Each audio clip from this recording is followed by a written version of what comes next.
Social मीडियावर नुकतीच एक घटना समोर आली आहे आणि ती पाहून अनेक जण थक्क झाले।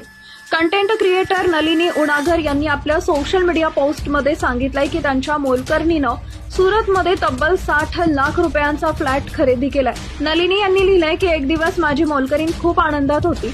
मी विचारलं आज एवढी खुश का आहेस, तेव्हा ती म्हणाली मी सुरतमध्ये आज 60 लाख रुपयांचा 3 BHK फ्लॅट घेतलाय, त्यात 4 लाखाचा फर्निचरही घेतलाय आणि फक्त 10 लाखाचं लोन घेतलंय। हे ऐकून मी चकित झाले।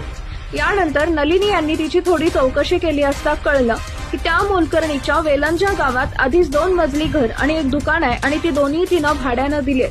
नलिनी म्हणतात मला जेव्हा समजलं तेव्हा ही खरी जादू तिच्या स्मार्ट सेव्हिंग्स मध्ये आहे। पैशाचा योग्य वापर, अनावश्यक खर्च टाळणं आणि नियमित बचत या सवयींनीच ती एवढं काही साध्य करू शकली।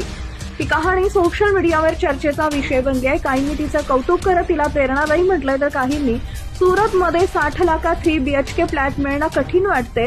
एका युजरने लिहिलंय 7 लाखात फ्लॅट थोडं अवघड वाटतं, तर दुसऱ्यांना लिहिलंय जर खरंच असं केलं असेल तर तिच्या शिस्तीचं आणि नियोजनाचं कौतुक करायलाच हवं। नलिनी यांच्या पोस्टच्या शेवटी त्यांनी एक महत्त्वाचा मुद्दा मांडला।